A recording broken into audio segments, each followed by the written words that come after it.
नमस्कार।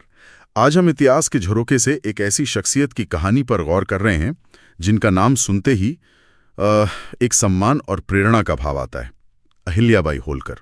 जी हाँ। उनकी न्यायप्रियता, उनकी शासन कुशलता और वो जो अटूट साहस था, उसकी बातें आज भी हमें बहुत कुछ सिखाती हैं। हमारे सामने जो सामग्री है वो अहिल्याबाई होलकर न्याय और दूरदर्शिता का प्रतीक शीर्षक वाले एक लेख के कुछ महत्वपूर्ण अंश हैं। अच्छा। और ये अंश उनके जीवन के उतार चढ़ाव, उनके शासन की बारीकियों और हाँ, उनकी विरासत के कई पहलुओं पर रोशनी डालते हैं। तो आज हमारी कोशिश रहेगी कि इन्हीं अंशों के सहारे अहिल्याबाई के सफर को समझा जाए। बिल्कुल। कैसे व्यक्तिगत दुख और चुनौतियों के बीच उन्होंने न सिर्फ एक राज्य को संभाला बल्कि उसे नई ऊंचाइयों पर भी पहुंचाया। चलिए इस पड़ताल को शुरू करते हैं। सबसे पहले उनके शुरुआती जीवन की बात करें तो जन्म 31 मई 1725 काशी में एक साधारण मराठी ब्राह्मण परिवार में। हाँ, पृष्ठभूमि साधारण थी। साधारण पृष्ठभूमि के बावजूद बताया गया है कि उन्हें अच्छी शिक्षा और गहरे संस्कार मिले। जी। खास तौर पर प्राचीन भारतीय ग्रंथों, धर्म और प्रशासन की समझ वो उन्हें बचपन में ही हासिल हो गई थी। ये दिलचस्प है। मतलब उनकी शिक्षा सिर्फ पोथी पन्नों तक सीमित नहीं रही होगी फिर। हाँ, लगता तो यही है। ऐसा लगता है कि इसी शिक्षा ने उनके अंदर वो व्यवस्था संभालने और नेतृत्व करने की काबिलियत की नींव डाली। सही बात है। बाद में जब उनका विवाह खांडेराव होलकर से हुआ तो होलकर परिवार का जो प्रशासनिक और राजनीतिक माहौल था, हाँ, वो तो काफी अलग रहा होगा। उसने उनकी समझ को और तराशा। मतलब इस माहौल को उनकी राजनीतिक दृष्टि के विकास में काफी अहम माना गया है। लेकिन जिंदगी हमेशा आसान नहीं रही, है ना। लेख के अंश बताते हैं कि उनके पति खांडेराव की मृत्यु कुम्हेर के युद्ध में हो गई। जी हाँ। और बाद में उनके ससुर मल्हार राव होलकर और फिर पुत्र मालेराव का भी निधन हो गया। ये उनके लिए बहुत बड़े व्यक्तिगत आघात थे। बिल्कुल। उस दौर में इतनी बड़ी जिम्मेदारियों के साथ ऐसे दुखों का सामना करना, कल्पना करना भी कठिन है। बिल्कुल। खासकर उस युग में जब महिलाओं के लिए सामाजिक दायरे और अपेक्षाएं बहुत अलग थीं। ऐसी परिस्थितियों में हौसला बनाए रखना वो असाधारण बात थी। सही कहा। पर उन्होंने निराशा को अपने ऊपर हावी नहीं होने दिया। इन व्यक्तिगत त्रासदियों से उभरकर उन्होंने शासन की बागडोर संभाली। हाँ। यही नहीं, जैसा कि हमें पता चलता है, उन्होंने समाज के कमजोर वर्गों और महिलाओं की बेहतरी के लिए काम करना जारी रखा। ये बात उनके फौलादी इरादे और समाज के प्रति उनकी गहरी चिंता को दिखाता है। बिल्कुल, उनकी प्रतिबद्धता को। और फिर 1767 के आसपास अपने पुत्र मालेराव की मृत्यु के बाद उन्होंने सीधे तौर पर होलकर राज्य का शासन संभाला। जी। लेख में उनके शासनकाल को न्यायप्रिय और दूरदर्शी बताया गया है। उनकी कुछ मुख्य उपलब्धियों का जिक्र करें तो हाँ, उनके काम वाकई बहुत प्रभावशाली हैं और लेख में उनका विस्तार से जिक्र मिलता है। अच्छा। एक एक करके देखें तो सबसे पहले सामाजिक सुधार का पहलू है। उन्होंने किसानों और समाज के हाशिए पर मौजूद लोगों के अधिकारों की हिफाजत को अपनी प्राथमिकता बनाया। ये दिखाता है कि वो जमीनी हकीकत से वाकिफ थीं और आम आदमी की तकलीफों को महसूस करती थीं। सिर्फ कानून बनाना नहीं, बल्कि उन्हें लागू करवाना। हाँ, और ये पक्का करना कि सबसे निचले तबके को भी न्याय मिले। बिल्कुल, ये उनकी खासियत थी।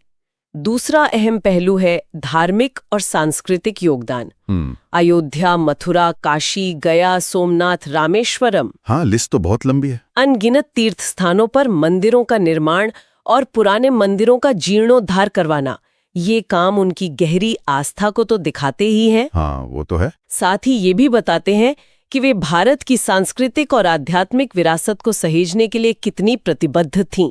मतलब ये सिर्फ निर्माण कार्य नहीं थे। नहीं, ये एक तरह से देश की सांस्कृतिक एकता को मजबूत करने का प्रयास भी था। अच्छा। तीसरा, जन कल्याण के कार्य। ये समझना बहुत जरूरी है कि उनका ध्यान सिर्फ धार्मिक इमारतों पर नहीं था। सही। आम जनता की रोजमर्रा की जिंदगी को बेहतर बनाने के लिए उन्होंने सड़कें बनवाईं, पीने के पानी और सिंचाई के लिए बावड़ियां और कुएं खुदवाए, धर्मशालाएं बनवाईं, नदियों पर घाट बनवाए। हाँ, ये सब बहुत बुनियादी जरूरतें हैं। बिल्कुल। इस सामग्री से पता चलता है कि उनके लिए शासन का मतलब सिर्फ सत्ता चलाना नहीं, बल्कि प्रजा की सेवा करना था। वे समझती थीं कि राज्य की असली ताकत उसकी खुशहाल प्रजा है। और चौथा, आपने कहा था 4। हाँ। चौथा, प्रशासनिक कुशलता। उन्होंने भ्रष्टाचार और वो जो सरकारी अफसरों की मनमानी होती है, हाँ, ब्यूरोक्रेसी वाली दिक्कतें, उस पर सख्ती से लगाम लगाई। एक ऐसा न्यायपूर्ण और जवाबदेह प्रशासन खड़ा किया जहां आम आदमी की सुनवाई हो सके। उस दौर की राजनीतिक उथल-पुथल को देखते हुए एक स्थिर, न्यायपूर्ण और कुशल प्रशासन चलाना ये अपने आप में एक बड़ी उपलब्धि थी। बहुत बड़ी उपलब्धि। उन्होंने नर्मदा किनारे बसे इस शहर को अपनी राजधानी बनाया और उसे इतना खूबसूरत, समृद्ध और व्यवस्थित बना दिया कि उसे महेश्वर का स्वर्ण युग कहा जाने लगा। जी हाँ। सड़कें, घाट, इमारतें, ये सब उनकी दूरदर्शिता और प्रशासनिक क्षमता का प्रतीक बन गया। ये परिवर्तन वाकई कमाल का रहा होगा। बिल्कुल। और यहाँ ये बात गौर करने लायक है कि महेश्वर का विकास सिर्फ ईंट पत्थर का विकास नहीं था। अच्छा। लेख इशारा करता है कि इसके पीछे उनकी प्रजा के लिए गहरी हमदर्दी और उनके भले की सच्ची इच्छा थी। उन्होंने महेश्वर को सिर्फ राजधानी नहीं बल्कि कला, संस्कृति और व्यापार का केंद्र भी बनाया। बुनकरों को प्रोत्साहन दिया जिससे महेश्वरी साड़ियां मशहूर हुईं। हाँ, वो तो आज भी मशहूर हैं। तो ये दिखाता है कि उनकी सफलता सिर्फ नीतियों में नहीं बल्कि उन नीतियों के पीछे की मानवीय सोच में भी थी। लेकिन क्या सब कुछ इतना आदर्श था? मतलब क्या उनके शासन की कोई आलोचना भी हुई? लेख इस बारे में क्या कहता है? देखिए, लेख एक संतुलित तस्वीर पेश करने की कोशिश करता है। ऐसा बताया गया है कि कुछ मौकों पर उनके फैसलों का विरोध भी हुआ। अच्छा, किस तरह का विरोध? खासतौर पर कुछ शक्तिशाली सामंतों या स्थानीय सरदारों को उनकी नीतियां पसंद नहीं आईं। जाहिर है। हाँ, जाहिर है। जब कोई शासक व्यवस्था में सुधार लाने की कोशिश करता है या भ्रष्टाचार पर रोक लगाता है तो जिनके स्वार्थों को चोट पहुंचती है वो विरोध करते ही हैं। इसके अलावा एक आलोचना जिसका जिक्र मिलता है वो धार्मिक कार्यों और मंदिरों पर होने वाले खर्च को लेकर है। वो अच्छा। कुछ इतिहासकारों का मानना रहा है कि शायद राज्य का एक बड़ा हिस्सा इन कामों पर खर्च हुआ जिसे सीधे तौर पर प्रजा के आर्थिक विकास या सैन्य ताकत बढ़ाने में लगाया जा सकता था। ये एक बहस का मुद्दा है। जी हाँ, ये एक बहस का मुद्दा है जो अक्सर इतिहास में धार्मिक शासकों के संदर्भ में उठता है। लेकिन लेख ये भी साफ करता है कि उनके जन कल्याण के कामों ने, जैसे सड़कें, पानी की व्यवस्था, किसानों की मदद, इन आलोचनाओं के असर को काफी हद तक कम कर दिया। बिल्कुल। ऐसा लगता है कि आम लोगों के लिए उनकी भलाई सबसे ऊपर थी और शायद इसीलिए धार्मिक खर्चों को लेकर कोई बड़ा जन असंतोष नहीं पनपा। हो सकता है। वो शायद इसे अपनी सांस्कृतिक और नैतिक जिम्मेदारी का हिस्सा मांगती थीं। और यही एक शासक की असली परीक्षा होती है, अपनी आस्था और सांस्कृतिक मूल्यों को बनाए रखना और साथ ही राज्य के संसाधनों का इस्तेमाल प्रजा की बुनियादी जरूरतों और आर्थिक बेहतरी के लिए करना। सही कहा। अहिल्याबाई के शासन में इस संतुलन को साधने का एक ईमानदार प्रयास दिखाई देता है। उन्होंने धर्म को प्रजा से जोड़ा, उसे सिर्फ निजी आस्था तक सीमित नहीं रखा बल्कि जन कल्याण का माध्यम भी बनाया। अब कुछ ऐसी दिलचस्प बातों पर आते हैं जो लेख उजागर करता है और जिनके बारे में शायद कम लोग जानते होंगे। हाँ, लगे है ना? निश्चित रूप से। हम अक्सर उन्हें एक शांत, धर्मपरायण शासक के रूप में याद करते हैं। हाँ, बिल्कुल। लेकिन ये पहलू उनके बहुमुखी व्यक्तित्व को सामने लाता है। वे जानती थीं कि राज्य की रक्षा के लिए कब तलवार उठानी है। ये दिखाता है कि वे परिस्थितियों के अनुसार अपनी भूमिका बदलने में सक्षम थीं। कभी ममतामयी रानी, कभी कुशल प्रशासक, तो कभी साहसी योद्धा। गजब का संतुलन था उनमें, कोमलता और दृढ़ता का। बिल्कुल। और एक और प्रगतिशील बात जो सामने आती है, वे महिलाओं के अधिकारों और उनकी शिक्षा की समर्थक थी। हाँ, ये बहुत महत्वपूर्ण है। उन्होंने विधवाओं की संपत्ति के अधिकारों की रक्षा की और अपने दरबार में भी महिलाओं को जिम्मेदारी के पद दिए। उस जमाने के हिसाब से ये बहुत आगे की सोच थी। बहुत आगे की सोच। और इसके साथ ही ये भी नहीं भूलना चाहिए कि उनके शासनकाल में व्यापार और कृषि को भी काफी बढ़ावा मिला।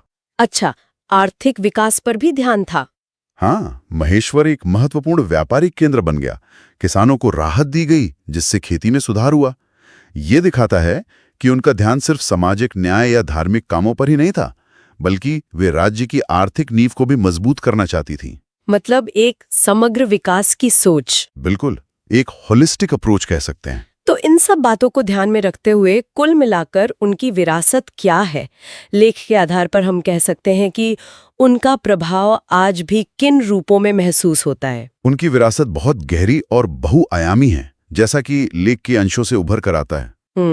पहला, सामाजिक स्तर पर समाज के कमजोर और हाशिए पर पड़े लोगों, खासकर महिलाओं और किसानों के लिए उन्होंने जो किया वो आज भी हमें रास्ता दिखाता है। प्रेरणा का स्रोत है। हाँ, प्रेरणा का स्रोत है। उन्होंने साबित किया कि सच्ची सत्ता वो है जो सबसे जरूरतमंद की आवाज बने और उनके हक की लड़ाई लड़े। दूसरा, राजनीतिक और प्रशासनिक स्तर पर उनकी न्यायप्रियता, दूरदर्शिता और निडर शासन शैली ये आज के नेताओं और प्रशासकों के लिए एक मिसाल है। बिल्कुल। भ्रष्टाचार से लड़ना, जन कल्याण को प्राथमिकता देना और मुश्किल हालात में भी सिद्धांतों पर टिके रहना, ये गुण आज भी उतने ही प्रासंगिक हैं। उनका शासन मॉडल दिखाता है कि नैतिकता और कुशलता साथ साथ चल सकते हैं। सही। और तीसरा, सांस्कृतिक स्तर पर पूरे भारत में फैले धार्मिक स्थलों के जीर्णोद्धार और निर्माण के जरिए उन्होंने न सिर्फ आस्था का सम्मान किया, बल्कि भारत की साझा सांस्कृतिक विरासत को भी सहेजा और समृद्ध किया। हाँ, ये भी बहुत बड़ा योगदान है। उन्होंने दिखाया कि शासक अपनी सांस्कृतिक जड़ों से कटकर महान नहीं बन सकता। वाकई अहिल्याबाई होलकर का जीवन और काम साहस, करुणा, दूरदर्शिता और न्याय का एक अद्भुत मिश्रण पेश करता है। बिल्कुल। उनकी कहानी हमें याद दिलाती है कि नेतृत्व का असली मतलब सिर्फ ताकत हासिल करना नहीं, बल्कि उस ताकत का इस्तेमाल लोगों की भलाई और समाज की बेहतरी के लिए करना है। लेख उनके जीवन को इसी रोशनी में देखता है। तो आज हमने इस लेख के अंशों के जरिए अहिल्याबाई होलकर के असाधारण जीवन और उनके योगदानों की एक झलक पाने की कोशिश की। जी हाँ। उनकी कहानी मुश्किलों से लड़कर जीतने और अपनी प्रजा के लिए पूरी तरह समर्पित रहने की एक प्रेरणादायक दास्तान है। और ये हमें इस सवाल पर सोचने को मजबूर करती है कि आखिर शक्ति का, सत्ता का असली मकसद क्या होना चाहिए।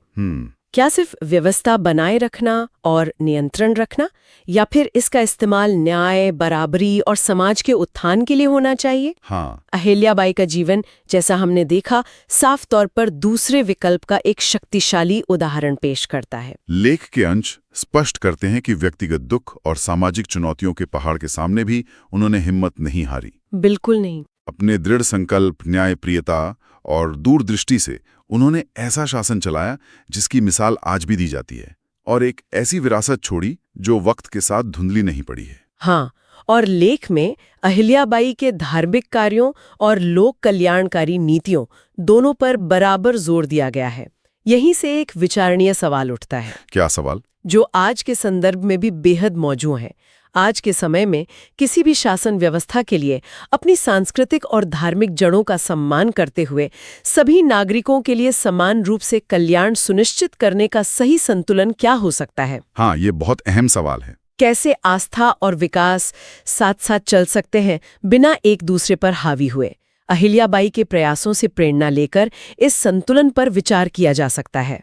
इसी गहरे सवाल के साथ आज की ये चर्चा यहीं समाप्त होती है।